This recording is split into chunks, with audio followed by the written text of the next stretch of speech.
네, 안녕하세요. 교육공무직 수리력 개념부터 차근차근 살펴보면서 진행을 해보도록 하겠습니다.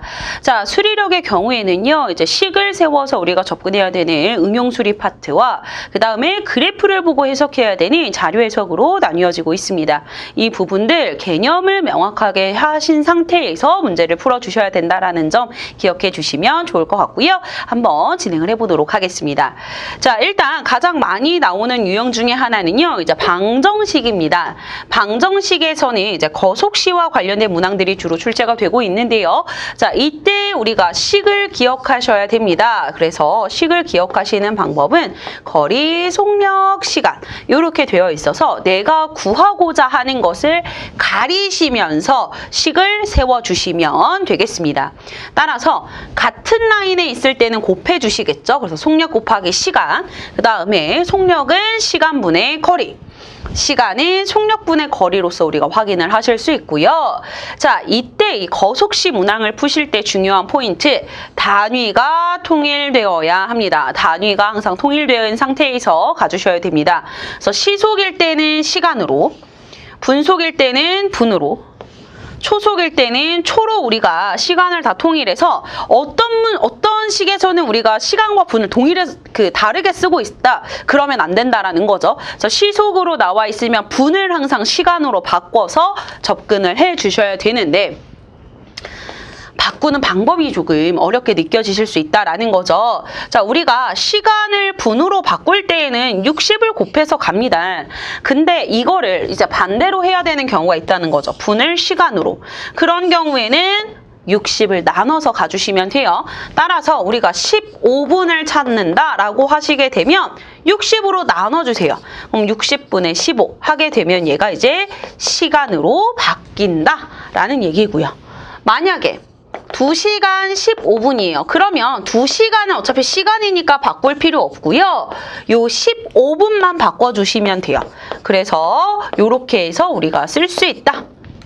라는 것까지 체크해 주시면 되겠습니다. 이 단위 통일이 상당히 중요한 포인트라는 거 기억해 주시고요.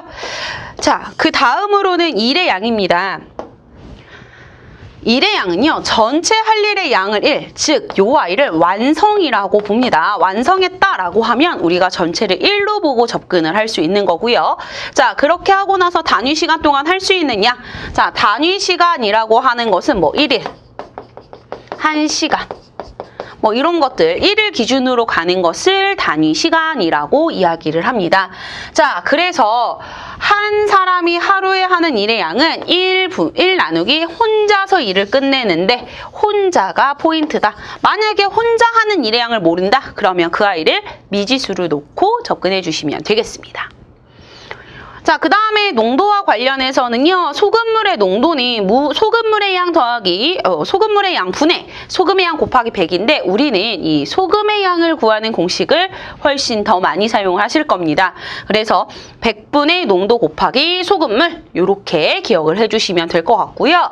자, 요 아이는 조금 어렵게 문제가 내가 어렵다라고 생각이 드시면 비커 그림을 이용을 하셔서 말 그대로 해주시면 되고, 이때 우리 여기서 중요한 거, 소금물은요, 소금과 물을 섞어서 만듭니다.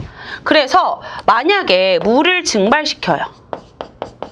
그러면 소금 변화 안 해요. 하지만 소금물은 변하겠죠? 물이 줄어드니까. 만약에 물을 추가해요. 물을 추가해도 소금은 변하지 않습니다. 자, 그렇다라는 것도 기억을 해 주셔야 된다라는 거고요. 그 다음에 나이와 관련해서 제일 많이 실수하는 게 우리가 이렇게 계속 곱하는 식들을 풀어 가다 보니까 뭐 4년 후의 나이 그러면은 원래는 우리가 현재가 만약에 20살이에요. 거기에 4년 후면 우리는 원래 4를 더해서 24살이라고 쓰는데 현재가 X야. 그럼 4년 후는 뭐야? 그랬더니 4X라고 쓰는 경우가 있다는 거죠. 이렇게 쓰시면 안 된다라는 이야기입니다.